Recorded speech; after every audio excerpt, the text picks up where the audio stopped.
Right. Good morning, everyone. So, my name's Laura Wells. I work for Coventry City Council on the Workplace Wellbeing Award. I'm here today with Jenny Duggan, who's my manager, and this is the first webinar that we will be hosting, and it is with Sarah Grant. She's from Gut Reaction, and we'll just wait a couple more minutes, and then you can introduce yourself, Sarah. Is that okay? Yeah, thank you, Laura. Okay. Yeah, ready when you are. Give me the thumbs up. We'll get Right. stuck in. I think we've nearly got a full house, to be honest. Fab. So, Yeah, right, I'm admitting people, so if there's no any more worries. comes in, I'll admit them. So if you want to start when you're ready, that's Okay. fine. So I'll just do some housekeeping. So everyone's camera and microphone is off, so don't worry about being on camera. We've got the chat box open. If you do have any questions, you can put them in, but we'll answer them at the end, if that's okay. Anything else, Jenny, I've forgotten? It's been a long time since I've done these. No, we can talk about the next webinar, which is in April. Yeah, We'll talk about that at the end, and no we'll also worries. put some links to for those people that have not registered for the Workplace Wellbeing Award. If you want to, obviously we'll put the links in the chat for that, and also for the LinkedIn group if you're not already a member of it. There's lots of useful resources and stuff in there, so we'll put that in the chat as well. Okay. Without further ado, we'll pass over to Sarah then. Thanks. Sarah. Thank you. Brilliant. Bye. Oh, thank you, Jenny and Laura. Yeah, so hello everyone. Thank you for joining today. So I'm Sarah Grant from Gut Reaction. I'm really pleased to be here as part of the Workplace Wellbeing Awards speaker programme. And today we're going to explore a topic that sits at the intersection of nutrition, behaviour change and workplace culture. So the title of the session is The Impact of Food Culture on Wellbeing in the Workplace, and how organisations can create environments that support energy, focus and nourishment. So before we get started, I wanted to ask you two quick questions. But there's no need to comment, although you could put comments in the chat. Laura will be picking them up. But you can just reflect on these questions for yourselves if you like. So the first one was, have you ever noticed a connection between what you eat and how you feel? So what you eat and how you feel in terms of your energy, your mood, or your ability to concentrate. And then secondly, if you've ever tried to change your eating habits, how easy did you find that to do? So if you've ever tried to make changes to your eating habits, how easy did you find that? It's interesting for many people, the answer is that they know broadly how they want to be eating, what they want to be doing, but making positive changes happen consistently can feel surprisingly difficult. So today I hope to shed a little bit of light on perhaps why that could be. So over the next 40 minutes or so, I'm going to explore three main things. So first, we'll look briefly at why our patterns around food, say, matter for people's well-being and their performance, both at work and play. Then we'll explore the science of how eating habits are actually shaped, including the role of workplace culture and environment. And finally, we'll look at what organisations can realistically do to help shape environments that support healthier relationships with food, along with a few practical pointers for individuals listening today. And at the end of the webinar, as we've mentioned, we'll allow a little time to answer questions and pick up comments. But I know Jenny will be keeping an eye on those as we go as well, as I can't see those whilst presenting. So before we go further, just a little bit about me. I'm a BANT registered nutritionist and behaviour change practitioner. I've spent more than 12 years supporting people to reshape their eating habits and their relationships with food. Much of my work is with individuals in private practice, people who feel stuck in unhelpful patterns, including things like stress eating, skipping meals, restrictive dieting, just feeling out of control around food. all patterns that many people quietly struggle with. And then alongside my one-to-one work, I also work with organisations and businesses, delivering some workshops and consultancy around nutrition and well-being, just to help educate, inspire and initiate positive change around eating habits. Before retraining and moving into my nutrition career, I actually spent 9 years in corporate communications before that. And during that time, I struggled with extreme fatigue, persistent gut-related symptoms, and I often felt like I was reacting to everything I ate. And so it was really my personal experiences which fueled an interest in nutrition and inspired me to retrain. One thing that's become very clear, both through my time in this profession and my own experience, is that our eating habits are rarely just about nutritional knowledge or good intentions. They are shaped by so many influences, all sorts of things, including our habits, our emotions, our daily routines, and the environments that we live and work in. And that's where workplace culture becomes relevant. So I'm sure, most of us intuitively understand that, what we eat can really influence how we feel and function day to day. But I thought it was worth briefly acknowledging some of the ways how we nourish ourselves connects with workplace well-being. So, first, our energy. What we eat during the day can influence how steady our energy levels are and whether we experience big fluctuations in energy that affect our productivity. Second, cognitive function. I mean, nutrition is linked with aspects of our brain health, such as concentration, our memory and decision making. Third, food and emotional well-being.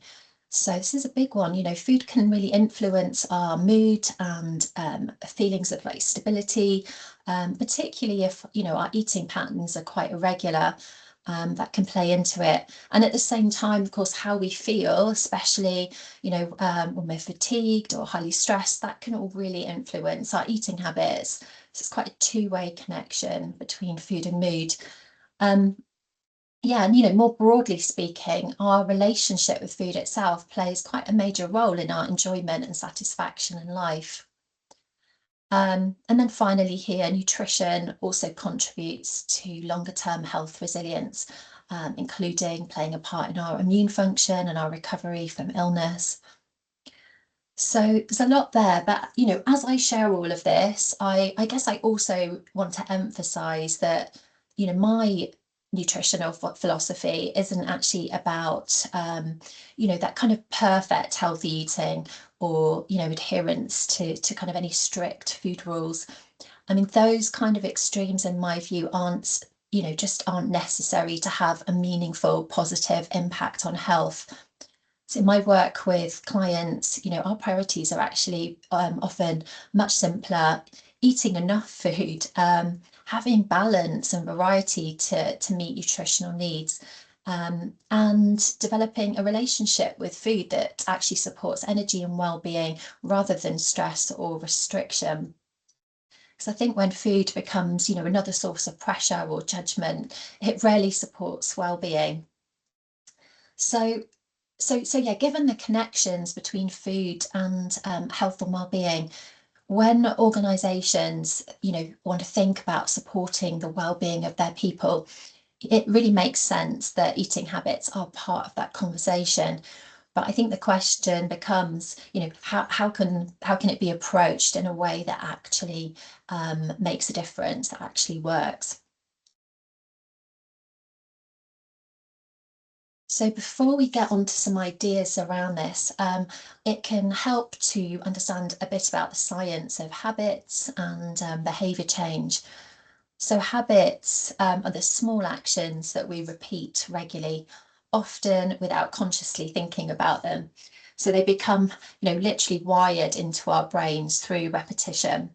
And over time, the brain learns that repeating the same behaviour is efficient, so it stores those behaviours as automatic responses.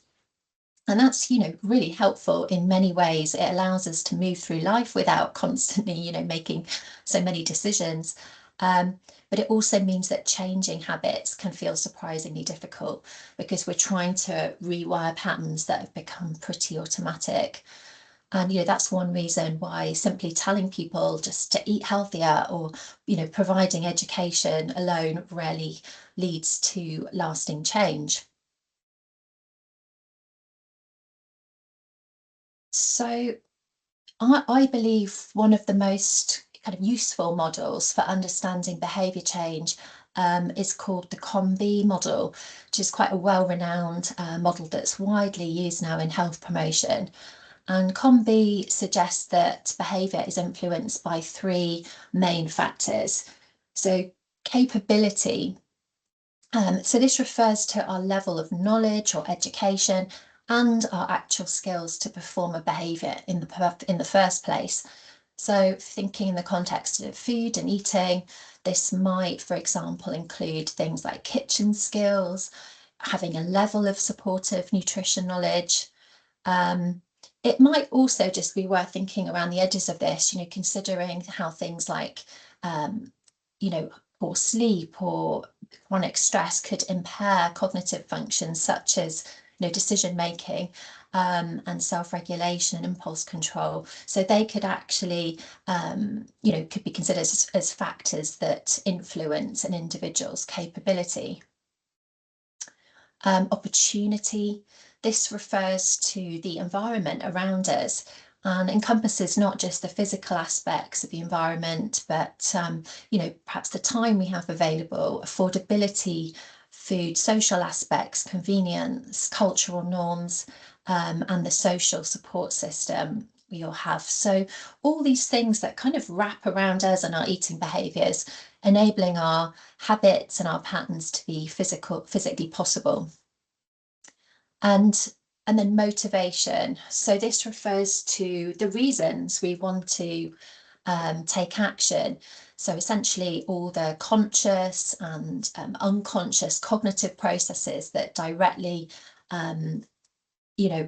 direct and inspire our behavior, let's say. So motivation both drives the initial decision to make a change and sustains the effort required to maintain new behaviours over time. So in other words, it's what makes a behaviour attractive to you and moves you to take action and to keep taking action again and again. So all three, capability, opportunity and motivation, influence the shape of current, eating behaviours and patterns. And if you're looking to make some changes, then, I suppose ensuring all three are conducive to change is going to be really helpful. And often when, organisations and businesses, consider how to support more nourishing eating habits in the workplace, the conversation can often centre on information and encouraging individuals to change habits. But, research tells us in these models that opportunity, which is, and the environment around us, this plays a huge role in shaping behaviour. And of course, the workplace is one of the environments where, many of us spend a large proportion of our waking hours. So this kind of brings me to the idea of workplace food culture. And, workplace food culture, it isn't just about what food is available to us in the environment, in the building or working from home, although the food availability is part of it, but it also includes things like how breaks are structured, expectations around working through lunches, meeting culture, the food provided at events and meetings, social norms around eating, and the overall pace and pressure of work. And all these things, they're signals that shape eating habits, often without anyone consciously intending them to at all. And I know the example I've given on the slide is, somewhat simplified, but it will feel quite familiar to many of you.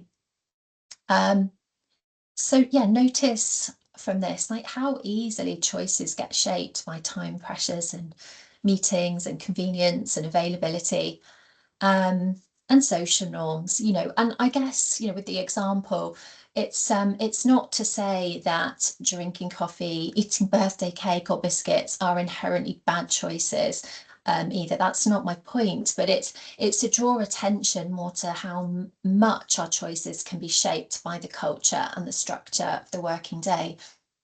And if this type of day, represented here, became like the pattern for someone, that's when eating habits can gradually start to drift away from what people might ideally want for their energy, their focus on well-being.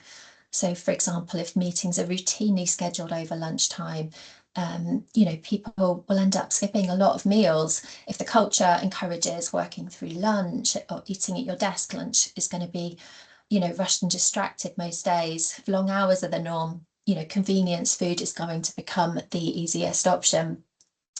So when we start looking at eating habits and patterns through the lens of workplace food culture, it's just interesting to observe how behaviours are not just shaped by an individual's motivation levels or their capability alone, but also the environment they're in and the expectations they are working within every day.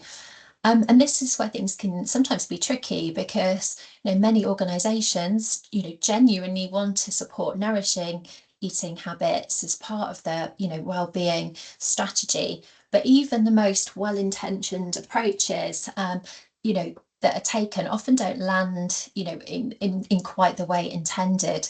So yeah, with all of this in mind, let's look at 4 common ways that efforts to support improved eating habits in the workplace can sometimes miss the mark. So yeah, the first one, so given what we've just explored, you can see that when organisations run healthy eating initiatives that are directed at their people, without first considering that wider workplace culture, the chance of successful behaviour change is potentially dimmed.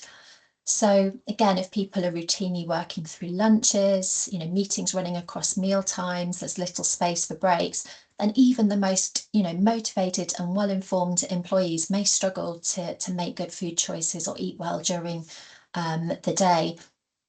And if you scan your office environment and the food that's available to you is something from a vending machine or a sweet bowl, then it's only natural that that's going to become a go-to for many people, because ultimately they are the easiest options in that situation.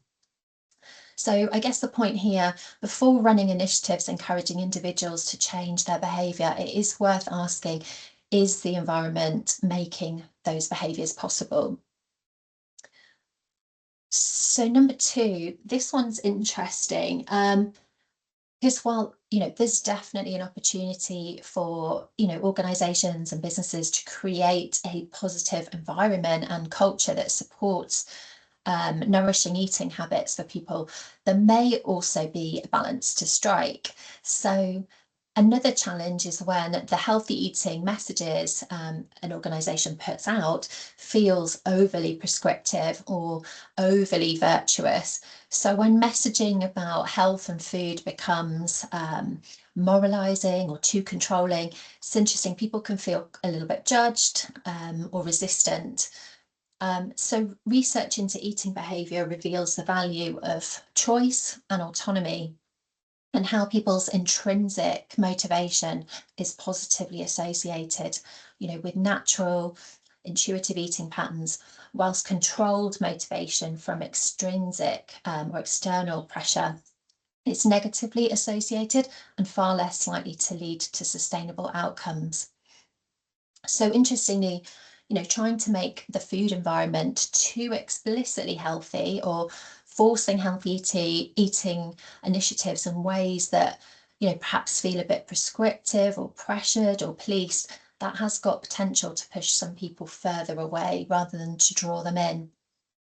And if you consider, if you take any one group of people, it's, it's not likely that everyone in that group is going to value their, the health or healthy eating in the same way. And that really is okay. Everybody is different. So, food also is so much more to most people than just the nutrition and health aspects alone. It's also social, emotional, cultural. So this idea of autonomy and choice really matters to individuals. So I guess this is why there's a little kind of cautionary thing about why a heavy-handed approach to promoting healthy eating in the workplace could have potential to backfire. And it can, again, be helpful to acknowledge that in reality, as well, perfect healthy eating, shouldn't really ever be a goal. It's just not necessary to support good health. So what tends to matter far more is the overall pattern of how people eat over time and whether their habits are sustainable and supportive of their well-being. Okay. So a third point here is that workplace wellbeing initiatives can sometimes unintentionally bring some diet culture into the workplace. So, for example, this could be through things like weight loss challenges or messaging that links health and healthy eating primarily with body size. And for some employees, this can create pressure, comparison, or feelings of exclusion. It's also worth recognising that when eating and health conversations focus heavily on weight outcomes, they can overlook the many other factors that influence health and well-being. And research increasingly suggests that weight-focused approaches are often difficult to sustain long-term, and in some cases they may contribute to unhelpful relationships with food.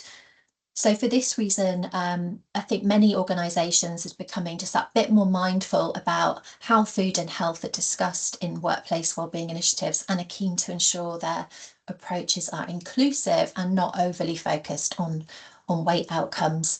And instead, the focus is shifting towards behaviours that support overall well-being, such as nourishment, energy, and sustainable habits.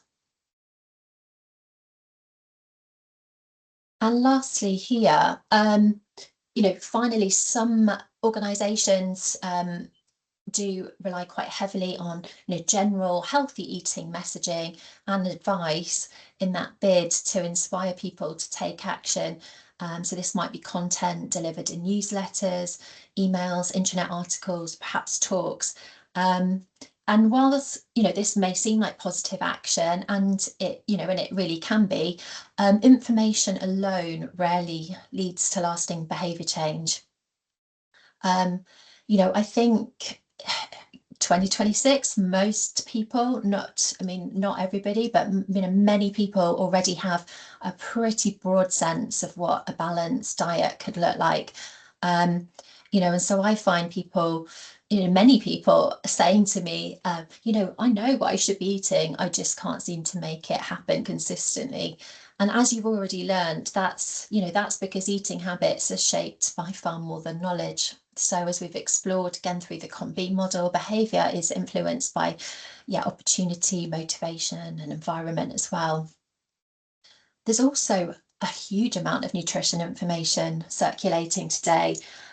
So while growing interest in food and health is really positive, the constant stream of tips and advice that we get from all sources these days can sometimes become pretty confusing, overwhelming for some people, or it can just simply kind of fade into the background like wallpaper.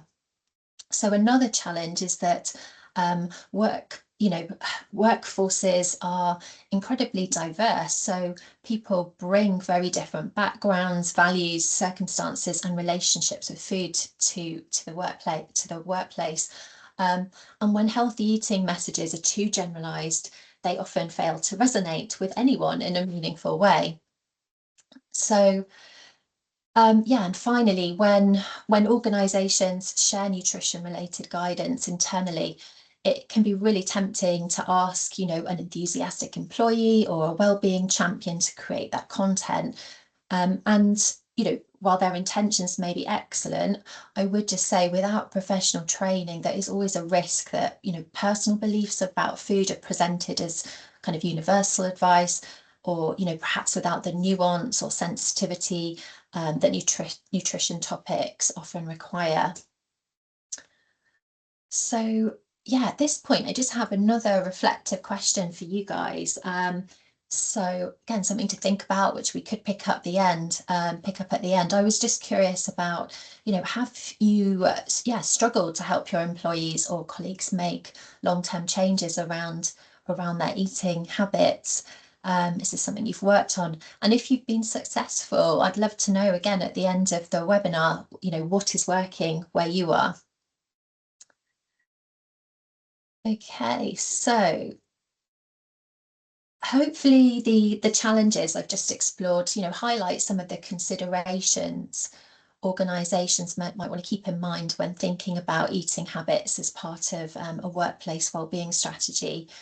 And models, again, such as the COM-B framework I shared, and also ecological models of behaviour change, like I've drawn on here.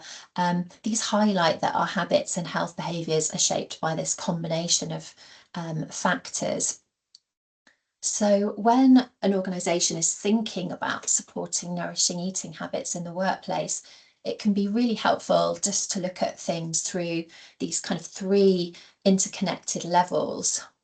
So we've got individuals, and individuals will all bring their own habits, motivations, values, routines around food to the picture. We've got the food environment itself that influences what options are available, how convenient they are, and where people eat during the working day. And the workplace culture, which influences the structure of the day, things like meeting patterns, expectations around breaks, and then the overall pressure and pace of work.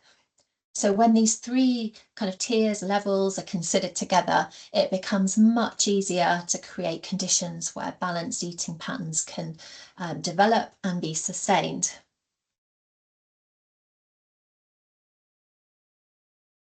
So yeah, now let's delve further into some of the things that an organisation can do to positively support nourishing eating habits in the workplace. And one helpful starting point is simply just stepping back and observing the existing culture and how this might be influencing people's relationships with food and their eating habits, and identify any opportunities or wiggle room to make improvements.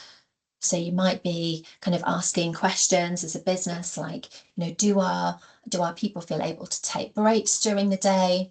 Are lunch breaks protected or routinely interrupted? Could you consider creating a policy of not organising meetings over lunchtimes? Is the pace of work allowing people time to eat? Is workload affecting eating patterns in other ways, directly or indirectly? So, you know, I mentioned sleep and stress levels earlier. You know, are things like that having a disproportionate impact on people's kind of daily energy, mood, and, you know, their capacity to make nourishing choices for themselves? So culture, yeah, when you look at it like this, it plays a huge role in shaping when and how people eat during the working day. And even really small, I suppose, cultural signals to people, such as, you know, do they feel able to take breaks? Those small signals can make a meaningful difference. Another area that organisations can influence is the environment and what choices are actually available to people. So again, you might start by taking a little time to evaluate the current food and eating environments. So, and then some positive steps that it may or may not be possible, but, you know, again, there's options, but some positive steps which could be taken include things like offering a range of food choices. And when I suggest range here, I think it is quite important that, you know, if you're considering a range, it's about broadening rather than restricting options for people. For example, if you're going to provide, you know, some sweet treats on a front desk, can you also provide a fruit bowl too? If you do want to emphasize the fruit, then, simply make that the more prominent option, as the likelihood is that, when something is, easily to hand, it'll help the take up. Working with catering providers is another one, if you have them, obviously, to offer balanced options. And, again, here, what I'm thinking is it's not about creating, an exclusive kind of menu of Buddha bowls and kale salads and things like that, but really just paying a bit of more care to making nourishing, satisfying options accessible and appealing. And then thinking about food availability as well during long working days. Oh yeah, and the final point here, important, ensuring people have comfortable spaces to eat away from their desks if possible. Okay, and the third layer is supporting individuals. So one way that organisations can support people is through providing workshops or talks that focus on really, real practical strategies and behaviour change, rather than simply providing more nutrition information. I think when people have the opportunity to really reflect on their own routines and own motivations and identify for themselves how their habits might better support their well-being, can be really empowering. And when people feel ownership over the changes they want to make, behaviour change is far more likely to be sustainable. So some examples of topics I've run for organisations in terms of workshops and talks include things like making and breaking eating habits, gut health for everyday well-being, the food and mood connection, eating for energy, and stress-free food planning and prep. So that's a really nice practical one, for example. It's also important to sense check the messaging organisations share with their employees around food and nutrition. So ideally, wellbeing communications support sustainable habits and avoid reinforcing diet culture or weight-focused messaging, which, as I said, can sometimes create that pressure or exclusion. If organisations are sharing nutrition guidance internally, involving a qualified professional can help ensure information is balanced, practical, evidence-based and inclusive. And then some organisations also offer access to one-to-one support to people, for example, through nutrition or health coaching, sometimes through those EAP schemes. And for individuals who are, really struggling with their energy, stress, or health concerns linked to nutrition, one-to-one support can be particularly valuable, allowing them space to explore their habits in more depth and to receive personalised guidance. So while people can really benefit from all of these types of support, I do want to emphasise that these approaches to supporting individuals are likely to be most effective when they sit alongside supportive workplace cultures and environments. So to bring this part of the presentation together, supporting nourishing, balanced eating habits in the workplace tends to work best when these three levels are considered together. That was shaping workplace culture, so people have time and permission to nourish themselves during the working day, creating those food environments that make balanced choices accessible and appealing, and then providing practical support that helps individuals reflect on their own habits and develop routines that work for them. And when those elements align, organisations have the potential to support meaningful improvements in how people eat and care for themselves during the working day. While I appreciate it can sometimes be difficult to directly measure the impact of these kinds of changes, there is growing recognition that supportive workplace environments can contribute to steadier energy, improved well-being and resilience among employees. And I may be preaching to the converted here, but over time this can also translate into benefits for organisations through stronger engagement, improved retention, and a reputation as a workplace that genuinely values the well-being of its people. So before I finish, I want to offer 3 ideas for anyone listening today who would like to take steps to better support their own eating habits during the working day. So yeah, just kind of bringing it down to that kind of personal level.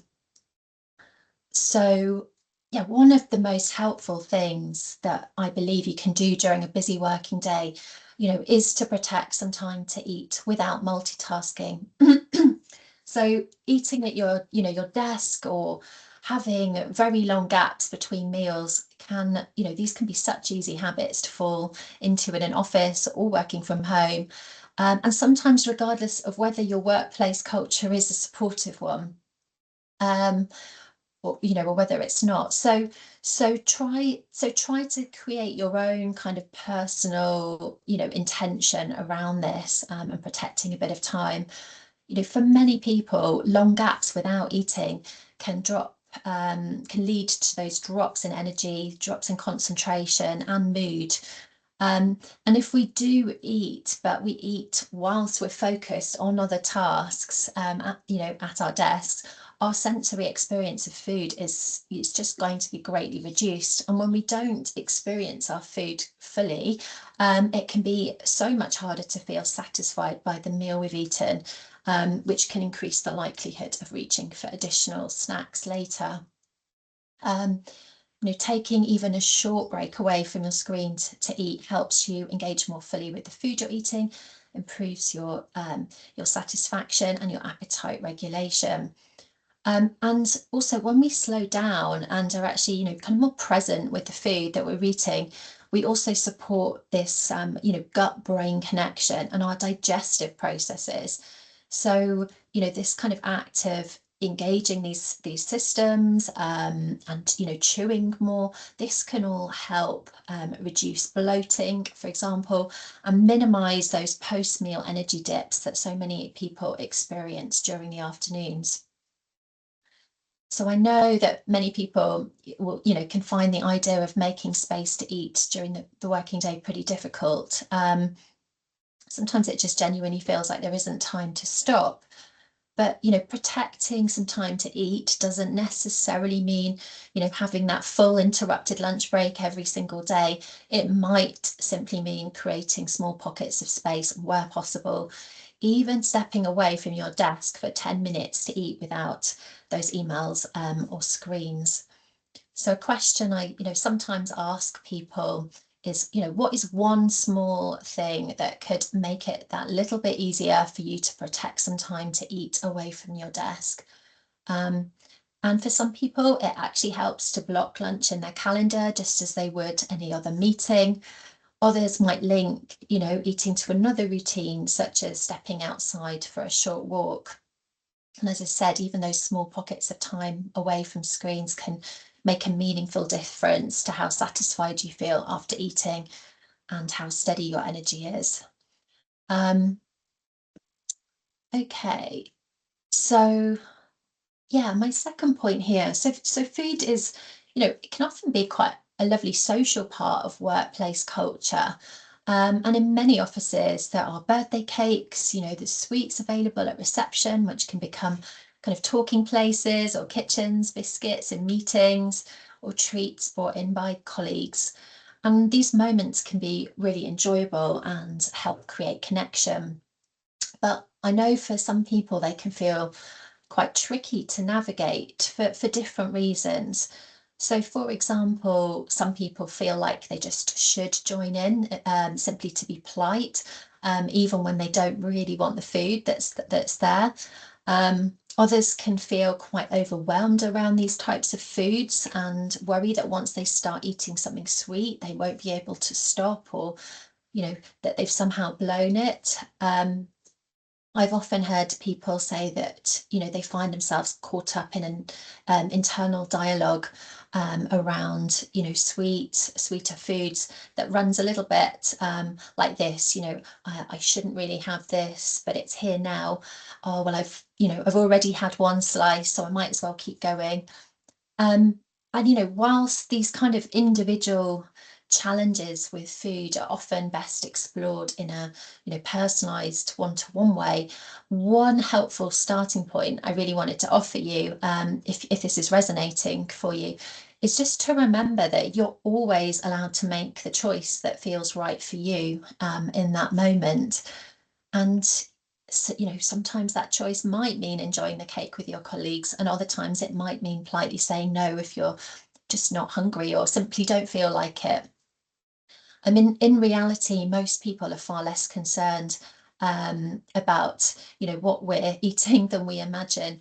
And when we give ourselves permission to make flexible food choices, you know, this is about giving ourselves that permission, rather than following, you know, kind of rigid food rules, external rules. It often becomes much easier to navigate, these situations without guilt or, you know, pressure. So often the most balanced approach is simply just to kind of pause for a moment and ask yourself, like, do I really want this right now? Will I enjoy it? And just having a small moment of awareness can help you make a choice that feels a bit more intentional rather than automatic. So I hope that might be helpful for some people listening. Um, And the third idea here is around planning and planning ahead where possible. And in busy working lives, it's very easy for eating decisions to become reactive rather than intentional, as we've explored. So when days are hectic, many people rely on, you know, whatever food happens to be available at the time. So I say this, and convenience, you know, doesn't automatically mean unhealthy, by the way, but you know, if you're someone who recognizes that options around you during the working day don't always leave you feeling energized or satisfied, it can be helpful then just to be thinking ahead about what would support you better and how you're going to make sure that that option is available when you need it. So that is planning, and planning isn't about, you know, the rigid control of food or creating some kind of plan that you can't stick to because it's so set. But it is about, you know, making sure you have access to the options that you want, that leave you feeling nourished and satisfied most of the time. So for some people, this could mean planning and preparing their lunches or the snacks, those things that they really enjoy and help sustain their energy. Um, and I think to support this, you know, the kind of the shopping, the preparation and the packing of lunch as well, these all need to be treated as part of a weekly routine. So it's kind of like plan to plan. Otherwise, they can easily slip down the priority list. And like any habit, food planning takes intention at first, but with repetition, it does become easier. And over time, it really can become a natural part of your kind of weekly rhythm. So if this is something you struggle with, I'd just say even, you know, really small steps like thinking about a day or two ahead rather than a whole week. But you know, that can be really helpful, or just keeping a couple of go-to snacks available, around you during the working day. Those kind of things can make a real difference to maintaining, steady energy. Okay, so as I bring this, presentation to a close, I just wanted to offer some final reflections. Um, how people eat during the working day is often influenced by the environments we work in, the pace of the day, and the social culture that surrounds food in the workplace. So when organisations think about the cultural and the food environment aspects alongside how they're supporting individuals, it becomes much easier to create those conditions where balanced eating habits can develop naturally. Um, and at a personal level, those steps to protect time to eat, to take, a balanced approach to eating opportunities at work, and to plan ahead where possible can all make a meaningful difference to energy, focus, and overall well-being during the working day and beyond. And you know, when people do feel well nourished and supported, they are far better equipped to bring their energy, focus, and creativity to the work that matters. And I often share this quote in my presentations because I think it captures something important about behaviour change. And in my work, I see every day that, you know, positive change really is possible. So thank you so much for listening. It's been a pleasure to offer you this information, and I hope the content I've shared might help all of you in some way, whether you're, you know, really thinking about workplace well-being from that organisational perspective, or maybe just reflecting on your own habits. But yeah, I will close the presentation and I'd be very happy to take some questions. Thanks, Sarah. That was really, really informative. Very good. Oh, great. What I will do is I will stop the recording, and then if you would like to put any questions in the chat, feel free. Anything you want to ask Sarah, you can do. So we'll stop recording.